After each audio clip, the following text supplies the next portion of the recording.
je suis très heureuse tout d'abord d'avoir la possibilité de parler devant vous de cette initiative Sénat citoyen. Et donc pour faire le lien avec ce que nous disait Hakim tout à l'heure, qui a très justement repris l'historique de notre régime parlementaire, enfin notre régime mixte, et qui nous a expliqué le fonctionnement en tout cas du Parlement tel qu'on le connaît aujourd'hui, c'est bien de revenir sur le constat que l'on fait tous, à savoir qu'il y a une réelle crise de la démocratie représentative élective telle qu'on la connaît aujourd'hui, et qu'une majorité des citoyens a le sentiment de l'existence en fait d'une caste politicienne qui en fait a le contrôle sur les institutions et en tout cas le sentiment pour le citoyen de ne plus avoir voix au chapitre. Et donc ce constat, donc, on l'observe notamment de par l'absentéisme endémique lors des élections majeures. Donc même dans le cadre de l'élection présidentielle, on a un fort taux d'absentéisme et vraiment une désaffection du citoyen pour la politique et pour nos institutions, ce qu'on considère comme étant dommage parce que c'est à nous de prendre les choses en main. Et donc, il faut un peu une nuance aussi. On propose une solution, on propose la mise en place d'un Sénat citoyen, mais comme vous le verrez au fur et à mesure de mon intervention, on se pose encore beaucoup de questions et on ne pense pas que le Sénat citoyen soit forcément la panacée. C'est-à-dire qu'il faut réfléchir précisément au pouvoir qu'on veut donner à cet organe et aussi aux mécanismes de contrôle de cet organe. Ne soyons pas manichéens, ne jetons pas le bébé avec l'eau du bain. Il y a des choses qui fonctionnent avec le système de représentation élective que l'on connaît. On propose d'instaurer, de mettre en place un tirage au sort et donc d'avoir une assemblée qui soit composée de citoyens tirés au sort, mais voilà, restons pragmatiques et essayons de réfléchir. Voilà, c'est l'objet de cet après-midi, tous ensemble, pour faire en sorte d'avoir un système qui soit le plus équilibré possible, qui ait le meilleur contrôle possible et finalement pour ramener toutes ces personnes qui se désintéressent de la chose publique à s'intéresser à ces questions parce qu'elles auraient le sentiment que de par le fonctionnement de nos institutions, elles ont vraiment voix au chapitre et que la chose publique est réellement l'affaire de tous. Donc, pour dérouler le principe qui sous-tend l'action du Sénat citoyen, donc, il y a une idée force. C'est que pour tout pouvoir constitué ou toute assemblée élue, on pense qu'il devrait y avoir une assemblée citoyenne tirée au sort qui contrôlerait cette assemblée. Donc vous voyez, en fait, quand on parle de Sénat citoyen, c'est-à-dire que on parle du Parlement, c'est-à-dire que mais l'idée se décline à tous les niveaux, c'est-à-dire qu'au niveau national, évidemment, l'idée se manifeste par l'instauration d'un Sénat citoyen, mais on pense aussi qu'il serait bon d'avoir des assemblées de citoyens tirés au sort au niveau communal, au niveau intercommunal, régional, départemental. C'est-à-dire que donc l'idée est plus vaste que le non-Sénat citoyen pourrait le laisser croire. Donc, à notre sens, le tirage au sort aurait la vertu, évidemment, de revivifier en fait la démocratie représentative telle qu'on la connaît aujourd'hui, parce qu'on aurait en fait un panachage. On ne propose pas, mais on en discutera tous ensemble, de faire table rase de l'intégralité du Parlement. On propose de conserver l'Assemblée nationale que l'on connaît aujourd'hui, donc c'est-à-dire avec toujours des représentants élus, et d'avoir, donc toujours dans ce Parlement, par contre, un Sénat qui serait composé de citoyens tirés au sort. Donc, vous voyez, on ne fait pas table rase de tout ce qui existe et on essaie de penser un système dans lequel il y a vraiment un contrôle et en tout cas un équilibre entre les différentes chambres. Donc, s'agissant du Sénat citoyen, et on aura l'occasion d'y revenir lors de nos échanges, parce que j'aimerais que vous me posiez des questions et qu'on puisse interagir de manière très très naturelle sur, sur cette initiative. Mais alors pour vous dérouler les grands axes de réflexion qui animent le Sénat citoyen, c'est notamment quel serait le rôle de ce Sénat citoyen. C'est-à-dire qu'on peut l'imaginer de différentes manières et il y a une gradation possible du rôle du Sénat citoyen. C'est-à-dire qu'on peut limiter... Oui, non, je crois qu'il n'y a pas de question, pardon. On peut limiter le rôle du Sénat citoyen à un simple rôle de contrôle purement formel.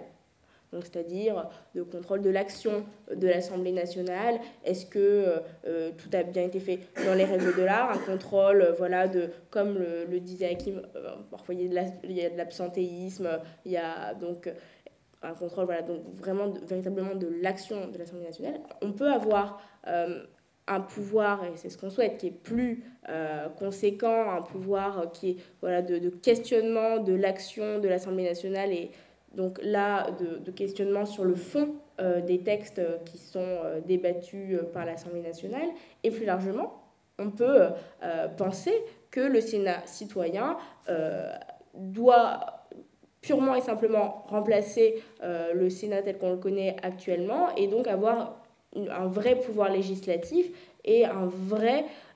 donc on conserverait donc une navette parlementaire et donc le sénateur citoyen voterait les lois comme le député. Mais vous allez voir, la question est d'importance parce qu'on n'imagine pas que le mandat du sénateur citoyen se calque sur la durée du mandat du député. C'est-à-dire qu'aujourd'hui, on l'a rappelé, la durée du mandat d'un député est de 5 ans. La durée du mandat du sénateur citoyen qu'on imagine est d'1 an, voire 2 ans.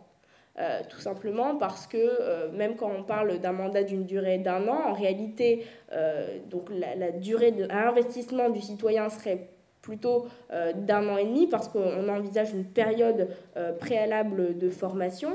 Et vous voyez bien, en fait, la difficulté à laquelle on s'expose d'emblée, c'est que pendant 1 an et demi, il faut quand même être plus ou moins en disponibilité et que chacun a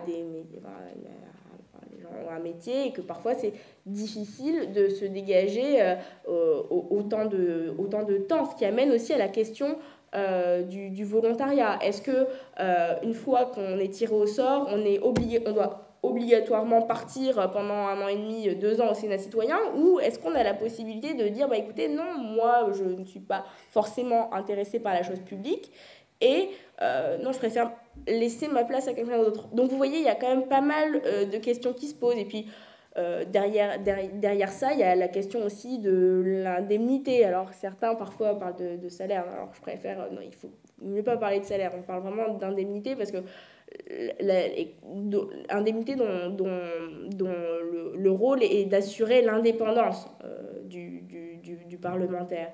Et là, donc même au sein du Sénat citoyen, on s'interroge encore, certains voulant annexer l'indemnité du sénateur citoyen sur son salaire, en tout cas sur ce qu'il perçoit généralement pour éviter un effet d'aubaine et éviter en fait de se retrouver avec des gens qui, par pur opportunisme, accepteraient d'être sénateurs citoyens.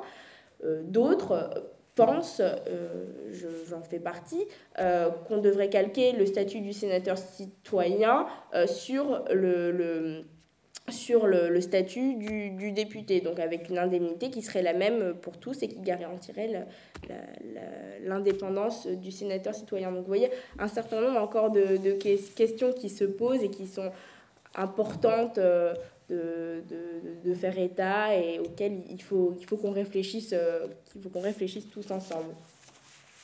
Donc ensuite, question importante, on a parlé du rôle du sénateur citoyen et à cette question se rattache aussi la question du pouvoir de sanction de ce Sénat citoyen. Parce que on en a parlé, tout le monde fait le même constat. Tout le monde dit que ça ne va pas, les citoyens ne se sentent pas concernés par la chose publique, et il y a un réel besoin de remettre le citoyen au cœur de nos institutions. On a entendu dès 2007, donc, notamment Ségolène Royal parler des notions de démocratie participative. Donc vraiment, ces questions sont quand même dans le domaine public, et là encore, récemment, on a Arnaud Montebourg qui a fait état d'une proposition de mettre en place un Sénat citoyen. Donc, Nathalie Kosciusko-Morizet a également évoqué cette idée. Donc vous voyez, elle est vraiment dans le débat public, sauf que généralement, on ne va pas beaucoup plus loin que cet effet d'annonce, et on ne s'intéresse pas, en tout cas, il n'est pas développé quel est le rôle, quel serait le rôle, et surtout le pouvoir de sanction de cette entité. Et là, on réfléchit au Sénat citoyen, et vous l'avez vu dans la petite vidéo, on pense que pour que cette assemblée soit crédible, et qu'en tout cas qu'elle soit audible dans ses prises de position, il faut qu'elle puisse avoir un pouvoir de sanction conséquent. Et à ce titre, on pourrait penser qu'un Sénat citoyen pourrait avoir comme pouvoir de sanction celui de dissoudre l'Assemblée nationale, voire de destituer un gouvernement. Donc vous voyez, en tout cas, il faut toujours avoir à l'esprit que ces questions du pouvoir de sanction et du rôle de l'institution sont réellement fondamentales pour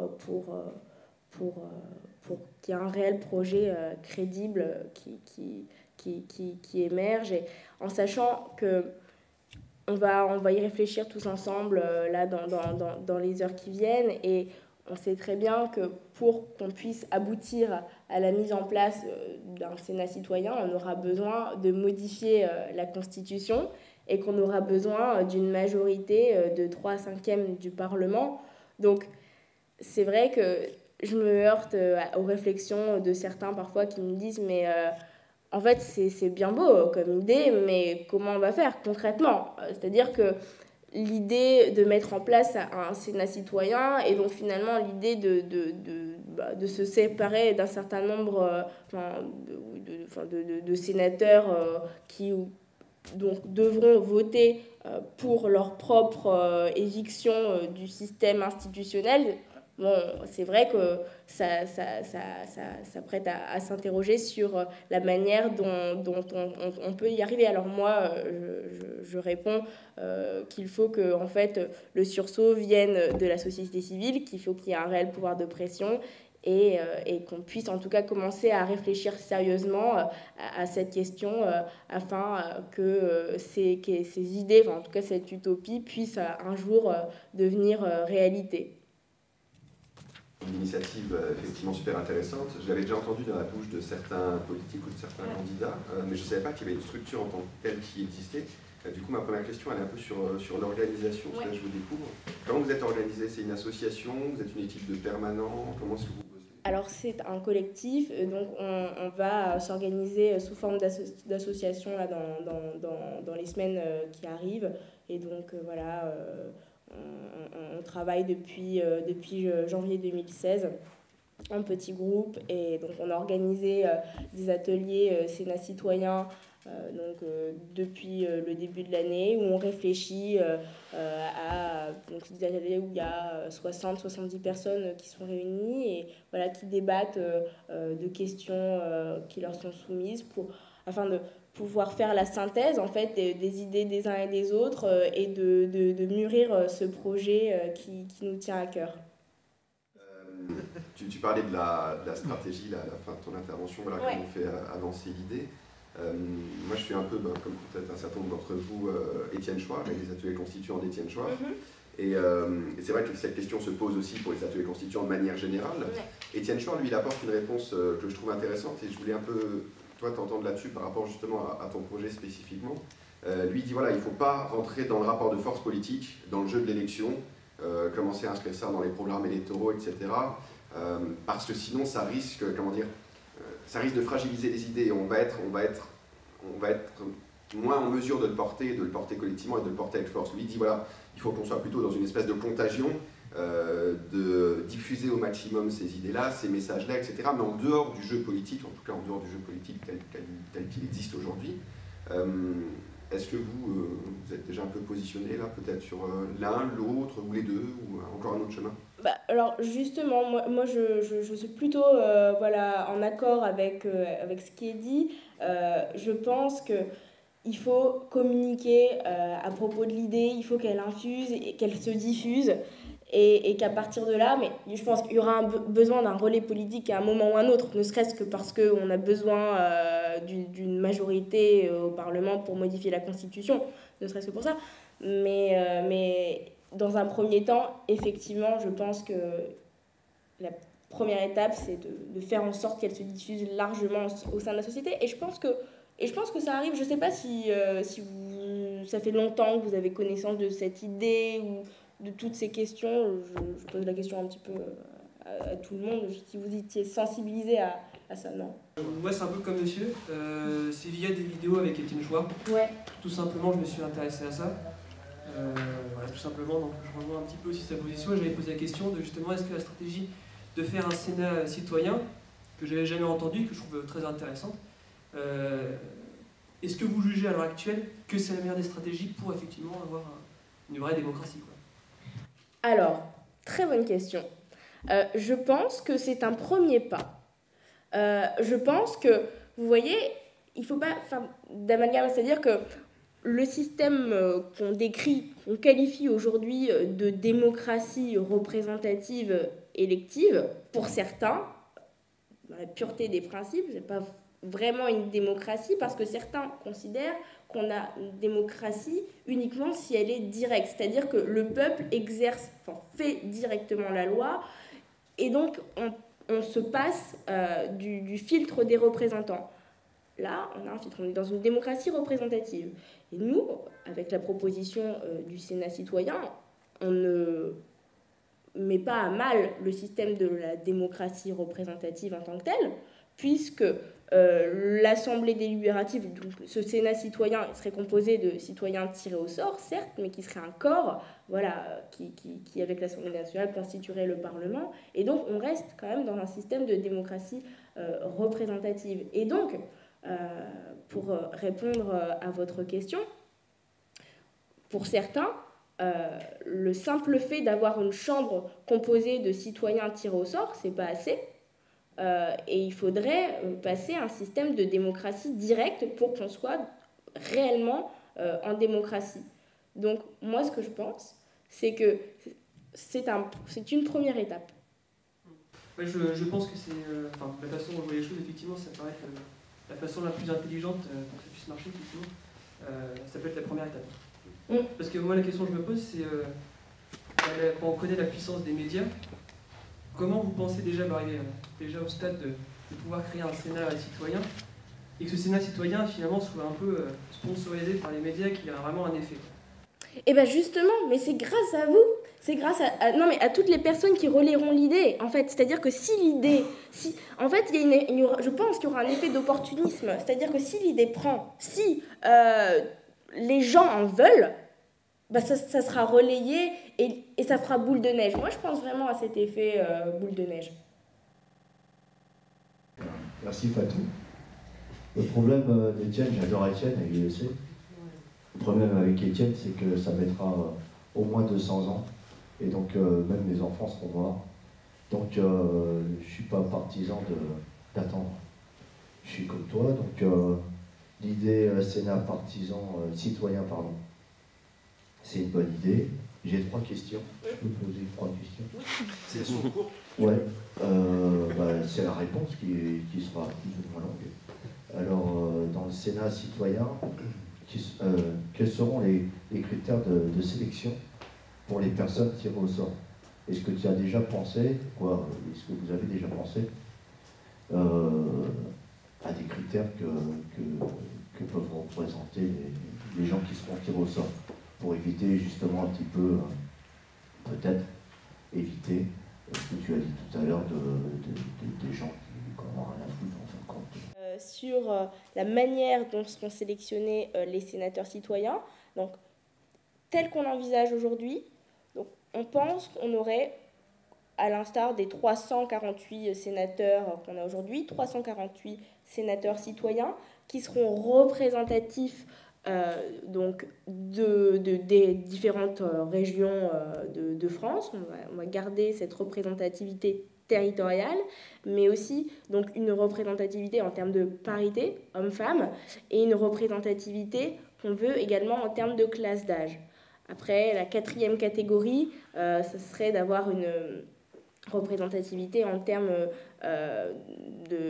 d'appartenance socio-économique, mais voilà, en tout cas, on a 3 grands critères de représentativité qui sont importants à nos yeux.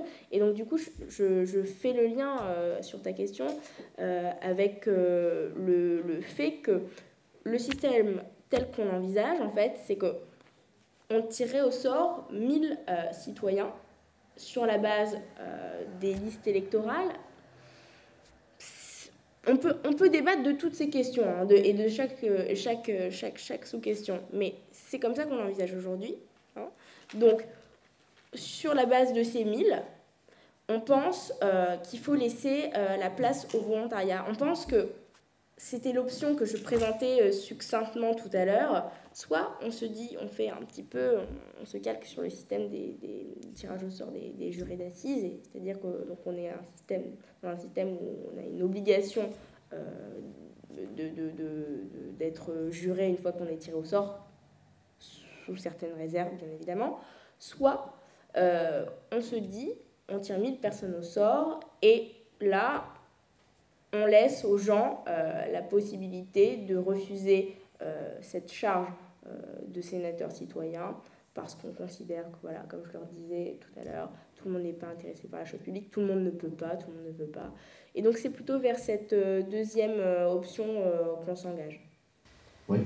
Est-ce que tu as pensé à représenter, au moins avoir un représentant ou plusieurs pour les enfants, la jeunesse?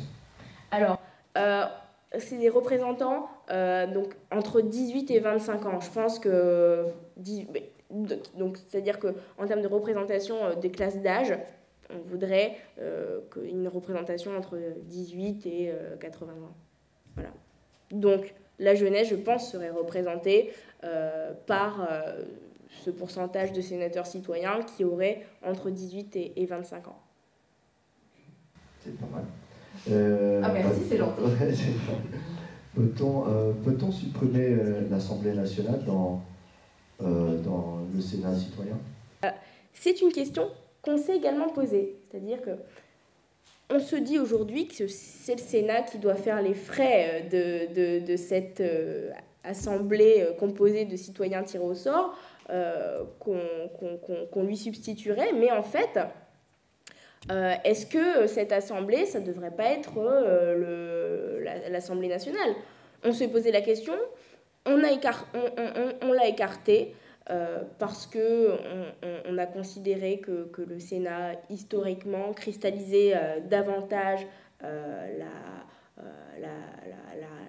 l'incompréhension d'un certain nombre de nos citoyens, même si, comme l'a dit Hakim, il y a un travail incroyable fait par les sénateurs, mais c'est-à-dire qu'en termes de représentativité, au vu de la crise qu'on traverse, il nous a semblé pertinent de remplacer le Sénat, cette chambre-là, par l'Assemblée composée de citoyens, même si on aurait pu penser également à créer en fait une troisième chambre et donc à conserver notre Parlement tel qu'on le connaît et d'ériger une troisième assemblée de contrôle du Parlement composée de citoyens tirés au sort. C'est vrai que c'est une option parfaitement envisageable. La troisième, tu as parlé tout à l'heure d'indemnité. Oui. À combien tu penses évaluer l'indemnité d'un sénateur? Alors, moi, ce que je considère, c'est qu'on devrait calquer l'indemnité des députés sur celle des sénateurs citoyens. C'est-à-dire que je ne vois pas pourquoi on aurait une différence de statut. Les deux sont parlementaires. La raison d'être, comme je l'ai rappelé tout à l'heure, de cette indemnité, c'est de de garantir l'indépendance du parlementaire. Et donc je pense que ce qui est fait aujourd'hui fonctionne plutôt bien. Alors certains considèrent que les sommes qui sont allouées aux députés sont trop importantes. Ce n'est pas ma vision des choses, mais ça se débat. Et alors, donc il y avait tout à l'heure, je connais peut-être pas exactement le chiffre, mais il me semble que l'indemnité se situe aux alentours de 5 000 € et qu'en fait, il y a des enveloppes supplémentaires, mais qui sont liées en fait aux enveloppes qui bénéficient aux assistants parlementaires. Donc il me semble de mémoire qu'il y a trois attachés parlementaires ou assistants parlementaires. Pardon pour les inexactitudes terminologiques, mais donc voilà, il y a une enveloppe globale. Et moi, je suis pour un décalque du statut du parlementaire en faveur, du député en faveur du sénateur citoyen. Juste, sur quels critères ont été définis la durée des mandats ? La question est importante parce qu'elle détermine aussi le rôle que peut avoir, à mon sens, le sénateur citoyen.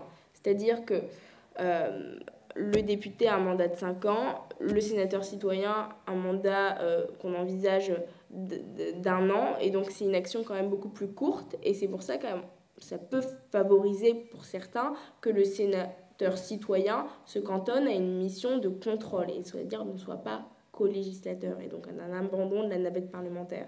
Mais à l'inverse, certains prônent donc qu'en fait, en dépit de cette durée de mandat différente, on ait un maintien de la navette parlementaire et donc une adaptation des calendriers de l'Assemblée nationale et du calendrier parlementaire. Mais en tout cas, sur la durée du mandat du sénateur citoyen, pour répondre à votre question, c'est juste en s'interrogeant sur la faisabilité en fait de la disponibilité que ça demande pour un citoyen tiré au sort qu'on a déterminé cette durée.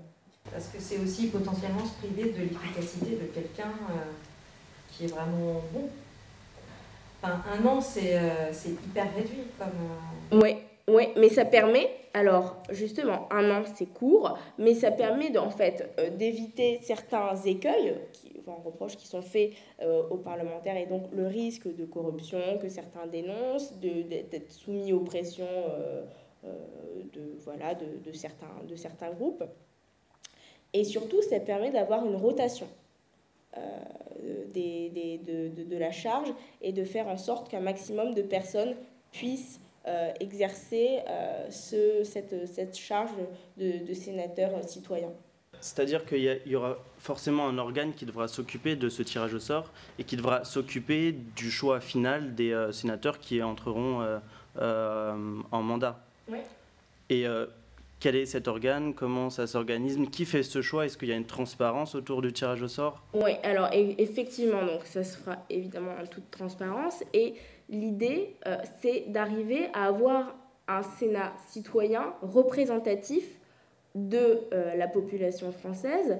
Et donc, au regard des 3 voire 4 critères que j'ai énoncés tout à l'heure, qui est celui de l'âge, qui est celui de la parité homme-femme, qui est celui de l'origine territoriale. Ouais. Mais qui s'occupe de ce choix? L'administration.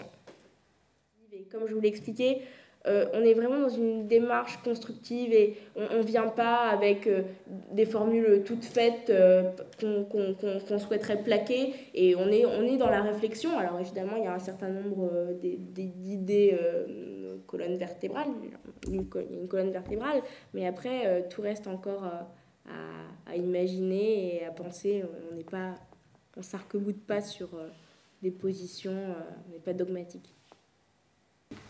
Moi, j'ai 2 petites questions. Donc déjà, dans la vidéo, il était proposé que le Sénat citoyen puisse destituer le gouvernement et dissoudre l'Assemblée nationale dans un régime primo-ministériel. Est-ce que du coup, ça fait pas de lui une chambre surpuissante et ça va du coup reposer le problème de la surpuissance? Mais attention, on a un objectif qui est louable, on veut remettre le citoyen au cœur de nos institutions et au cœur de la vie politique, mais attention de ne pas créer un monstre. Et je suis d'accord qu'à mon sens, c'est peut-être lui accorder trop de pouvoir que d'avoir la possibilité de destituer le gouvernement et effectivement dissoudre l'Assemblée nationale. Ça me semblerait peut-être plus équilibré. Qu'on ait uniquement un pouvoir de dissolution de l'Assemblée nationale et que l'Assemblée nationale garde la faculté, éventuellement, de faire tomber le gouvernement. Mais alors, ça nous emmène beaucoup plus... ça nous fait sortir du cadre strict du Sénat citoyen, dans la mesure où, en fait, là, ce qu'on fait, clairement, on réfléchit à l'organisation le rôle des institutions entre elles et, en fait, et de l'équilibre qu'on doit retrouver pour avoir un système cohérent et un système qui favorise les bonnes pratiques et qui promeut un système dans lequel le citoyen est garanti contre les dérives du pouvoir. Est-ce que le tirage au sort, c'est vraiment démocratique parce que du coup, on va priver les électeurs, on va priver les citoyens de leur faculté de choisir eux-mêmes leurs représentants. Donc certes, on va permettre à 348 citoyens d'exercer directement leur pouvoir démocratique, mais tous les autres seront privés de leur possibilité de choisir. Et en fait, ça pose la limite du système représentatif en lui-même. C'est-à-dire que dans le système représentatif, donc tu as un corps intermédiaire qui permet, qui vote la loi, mais qui représente la nation, mais qui n'est pas la nation.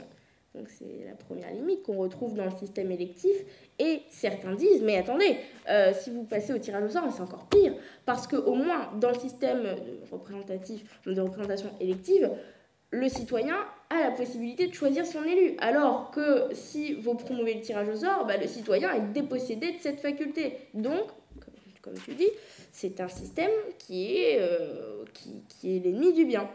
Et donc, ce à quoi je réponds, on ne peut pas opposer les deux modes de représentation par tirage au sort, par élection. Et c'est pour ça, surtout, qu'on imagine un système équilibré, c'est-à-dire qu'on n'aurait qu'une chambre tirée au sort et qu'on conserverait, bien sûr, l'Assemblée nationale qui resterait élue. Et donc, il y aurait toujours possibilité pour le citoyen d'avoir un impact sur le représentant qu'elle choisit via l'élection des députés. Par contre, c'est un autre mode en fait de représentation que d'avoir recours au tirage au sort, mais qui n'est pas moins légitime à mon sens que le système électif. Pour moi, c'est des systèmes qui sont complémentaires. Non, moi je suis très sensible à l'idée d'un Sénat citoyen. Je pense qu'on a vraiment besoin de récupérer de la souveraineté, c'est évident. Par contre, je suis assez inquiète, alors je pense qu'il le faut, sur le fait que forcément on doit donc changer de constitution, qu'il faut qu'il y ait 3/5 de l'Assemblée qui soit partant pour qu'on change de constitution. Et en fait, je ne sais pas comment vous imaginez qu'il est possible que ces gens, en fait, comment seraient-ils sensibles à ce que nous, citoyens, qui ne sommes pas des élus, comment seraient-ils sensibles à cette frustration énorme que nous, on ressent pour pouvoir accepter, parce que j'imagine qu'on va s'opposer à une très forte résistance, des sénateurs en particulier, oui, qui ne sont pas du tout prêts à lâcher leurs privilèges. Donc, comment vous voyagez dans le temps, vers cet idéal, de manière pragmatique ou réaliste? Je suis totalement d'accord. C'est bien de décliner ces belles idées, mais à un moment, il faut atterrir. Et concrètement, comment fait-on ? Et donc, il n'y a pas de solution miracle, on en parlait tout à l'heure. Je pense que c'est la force du nombre et c'est l'expression par la société civile de ce besoin de modification des institutions qui permettra de faire en sorte que les hommes politiques, que les parlementaires ne pourront pas rester insensibles à ces considérations. Et je pense, alors on en parlait tout à l'heure, donc il y a le relais de la société civile, il y a l'impulsion qui doit venir de la société civile, et je pense qu'il doit y avoir un relais politique et qu'il faut que ça soit porté à un moment ou à un autre par un certain nombre de députés, peut-être plus que des sénateurs, mais je pense qu'il faut fonctionner en deux temps, et effectivement, c'est pas forcément pour tout de suite, même s'il faut rester optimiste et que les choses peuvent aller vite et que parfois, il y a des choses qui se décoincent, mais il faut surtout, que chacun s'y intéresse, que chacun, on en parle autour de nous pour qu'on crée cet effet boule de neige. Merci pour votre présentation. Je trouve l'idée du Sénat citoyen très intéressante. J'aimerais vous élargir un peu la chose. Je me demande s'il ne serait pas intéressant aussi de coupler l'idée du Sénat citoyen avec d'autres idées, dans le sens... moi, je vois le Sénat citoyen comme ça, tout seul, face au reste. Je trouve qu'on n'arrivera à rien. Ce que je veux dire par là, c'est est-ce qu'il ne serait pas intéressant à la fois de parler, je ne sais pas, d'une réforme du mode de scrutin, par exemple, de l'Assemblée nationale, une législation très stricte sur le contrôle des médias, l'indépendance des médias, parce qu'on voit bien aujourd'hui que les médias, dans leur ensemble, sont possédés par des intérêts privés, et donc faussent en quelque sorte l'information. Et on sait que l'information, c'est quand même la base de la démocratie. Alors, c'est des exemples que je donne là, par rapport à mon avis personnel, mais la question plus globale serait, est-ce qu'on ne pourrait pas, au lieu de parler juste de Sénat citoyen, le coupler dans une proposition à d'autres idées qui englobent, vous voyez, mode de scrutin. Par exemple, si on instaure le Sénat citoyen, il faudrait aussi instaurer à côté un mode de scrutin de l'Assemblée qui soit plus représentatif, par exemple, sur des critères qui restent à définir, bien évidemment, mais vous voyez, bien sûr, plusieurs idées en même temps plutôt que juste une idée phare. Je comprends. Effectivement, évidemment, on parle du Sénat citoyen parce que c'est l'idée tête de pont, mais ça s'insère dans une réflexion beaucoup plus globale sur le fonctionnement de nos institutions. Et comme on l'évoquait tout à l'heure, quand on parle du pouvoir de sanction du Sénat citoyen, quand on parle du rôle qu'aurait le Sénat citoyen, en fait, on en parle comme ça de manière un peu abstraite, et ce pouvoir de sanction, il doit, c'est-à-dire être cohérent avec le fonctionnement des autres institutions, et c'est-à-dire qu'on ne doit pas créer un monstre. Il ne faut pas croire, comme on le disait tout à l'heure, que le fait d'avoir une assemblée tirée au sort constituerait, en un certain sens, ce serait la panacée. Ce n'est pas le cas, je ne pense pas. Et c'est vrai que ça s'insère plus globalement dans une réflexion liée à la modification de nos institutions. Donc oui, tout à fait, il y a une réflexion d'ensemble. Après, là, on fait le focus sur le Sénat citoyen, mais je suis d'accord sur l'idée globale qui est qu'on ne peut pas tout tronçonner, que tout est lié, et que finalement ça nous emmène à une réflexion beaucoup plus globale sur le fonctionnement même des institutions. Est-ce que le Sénat citoyen, de votre idée, aurait force de proposition de loi? Ou serait seulement une forme de contrôle? Est-ce que pourrait avoir un droit de veto aussi peut-être sur les lois, ou des choses comme ça? Justement, en fait, quand j'évoquais le point tout à l'heure de savoir quel serait le rôle du Sénat citoyen, je parlais d'une gradation, et je parlais du fait qu'on s'interrogeait, eu égard notamment à la durée du mandat citoyen, au rôle qu'on veut lui faire jouer, au pouvoir de sanction qu'il a. On s'interroge sur le fait de savoir si on doit lui donner un simple pouvoir de contrôle, ou un simple pouvoir d'initiative, voilà, de proposition de loi, ou si le sénateur citoyen doit exercer en plein le pouvoir législatif à l'instar de ce que fait le Sénat actuellement. Et l'alternative, la question se pose encore. Il y a eu le mot tout à l'heure de frustration citoyenne, qui est sûrement une des raisons pour laquelle on est là aussi. Et ça relie sûrement ce que vous disiez tout à l'heure, on parlait de que ce Sénat citoyen était le premier pas. Donc vous avez sûrement un idéal plus poussé sur ce que pourrait être la démocratie. Et je m'interroge avec ce Sénat citoyen, finalement, sur 30 ans, ça fait quoi? Ça fait 10 000 personnes qui seraient amenées à arriver à aller dans cette chambre. Et personnellement, ça ne comblerait pas ma frustration. En fait, il y aurait sûrement d'autres organismes, d'autres conférences qui prendraient le relais pour exiger encore quelque chose d'autre et qui diraient que cette chambre n'est qu'une mascarade. Et du coup, je m'interroge, c'est pareil, sur la question sur qu'est-ce que ça amènerait en fait? Parce que les jurés d'assises, je vais dérouler toutes mes questions. Et puis, les jurés d'assises sont tirés au sort et sur la trentaine qu'on est ici, je ne sais pas combien sont vraiment intéressés à cet organisme, en fait, à cette fonction judiciaire. Et je m'interroge sur qu'est-ce que ça pourrait vraiment changer.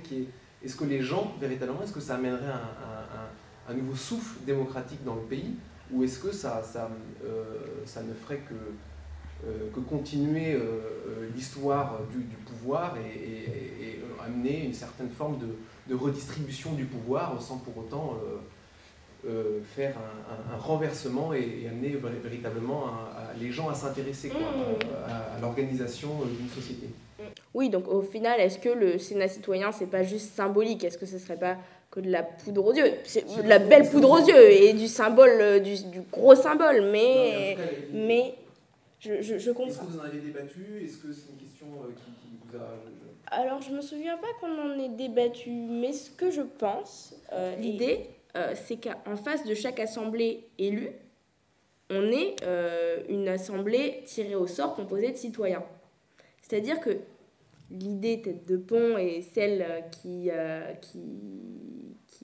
fait le plus écho, c'est celle du Sénat citoyen parce que c'est à l'échelon national. Voilà. Mais n'oublions pas que ce principe, on le déclinerait à tous les échelons et aux échelons locaux. Ce qui fait qu'en fait, il y aurait beaucoup plus d'assemblées composées de citoyens tirés au sort et que, en fait, finalement, ça serait vraiment une autre logique de manière de faire de la politique et il y aurait donc un maillage d'assemblées, un maillage territorial d'assemblées citoyennes tirées au sort. Et je pense que pour certaines, en fait, pourraient travailler de concert avec le Sénat citoyen. On envisage que sur toutes ces assemblées citoyennes qu'on aurait aux échelons locaux, donc aux échelons, à l'échelon communal, intercommunal, départemental, régional, et ben on imagine qu'on pourrait avoir 3 assemblées de citoyens liées à l'échelon communal, 3 à l'échelon intercommunal, qui continueraient une mini-assemblée à part entière et qui serait en lien permanent avec le Sénat citoyen pour faire le relais des préoccupations locales des uns et des autres. Mais en tout cas, pour répondre à ta question, je pense que cette idée changerait effectivement les choses, parce qu'au-delà du simple Sénat citoyen, l'idée c'est d'avoir réellement un maillage territorial d'assemblées composées de citoyens qui seraient tirés au sort et qui donc seraient intéressés à la chose publique à chaque échelon. Et donc je pense que ça permettrait de faire évoluer les mentalités sur le vrai impact que peut avoir tout un chacun dans la prise de décision, en tout cas dans le contrôle et dans tout cas le fonctionnement de la chose publique. D'accord. J'ai besoin de questions plus techniques, c'était sur la formation. En quoi ça consiste? Est-ce que c'est une formation au thème, à l'organisation de la politique? En quoi ça consiste? Il y avait 6 mois de formation, ça? Oui. Et après, une deuxième question, c'est sur est-ce que vous avez prévu un organisme de contrôle? Est-ce qu'il a un nom? Est-ce que de manière à vérifier, sans vouloir s'inspirer du modèle grec, mais que la personne qui rentre et qui va ressortir n'a pas profité, on connaît la puissance des lobbies. telle qu'on l'envisage aujourd'hui, donc on a dit une formation de 6 mois, donc c'est pas 6 mois à plein temps. Donc on a dressé un petit calendrier rétro-planning que je vais faire état, mais voilà, à titre indicatif, on envisageait par exemple, donc, pour une entrée en fonction du sénateur citoyen en janvier, année civile, d'accord ? Début juin, on aurait le tirage au sort des 1000 citoyens sur la base des listes électorales. Mi-juin, on aurait une convocation à une réunion d'information locale obligatoire pour l'intégralité de ces 1000 tirés au sort. Et voilà, première réunion à l'occasion de laquelle on expliquerait le fonctionnement du Sénat citoyen et formation à l'occasion de laquelle on expliquerait qu'en fait, c'est sur la base du volontariat que ces personnes-là pourraient décider ou non, au final, d'être sénateur citoyen. Fin juin, convocation des 1000 tirés au sort à une session nationale, alors à Versailles, on dit obligatoire, et déclaration à ce moment-là de volontariat. Et donc, ensuite, en août, première formation qui pourrait être à distance, alors sur le fonctionnement de nos institutions et sur le fonctionnement, évidemment, sur le rôle qu'on aura au final attribué au Sénat citoyen. Et puis, début septembre, donc là, on se rapproche de janvier, formation avec la promotion, entre guillemets, précédente, encore en exercice, mais de sénateurs citoyens, histoire d'avoir un passage de relais, et ensuite encore des journées de formation pour mieux comprendre quelle est la mission et le fonctionnement du sénateur citoyen, en sachant que les sénateurs citoyens seraient assistés d'assistants parlementaires et ils ne seront pas seuls. Et sur l'organisme de contrôle, voilà, très important aussi, parce qu'il faut contrôler aussi ceux qui contrôlent. Et à l'instar de ce qui était fait en Antiquité, il y aurait forcément un organe qui serait chargé de veiller à l'absence d'existence de conflits d'intérêts, mais aussi il y aura forcément besoin d'être transparent, et bon, c'est dans la mouvance c'est dans ce qui se fait aujourd'hui, donc transparence sur le patrimoine et contrôle de l'absence d'enrichissement indu du sénateur citoyen. Donc effectivement, dans la réflexion que l'on a au Sénat citoyen, on pense qu'il est indispensable qu'il y ait un organe de contrôle. Voilà.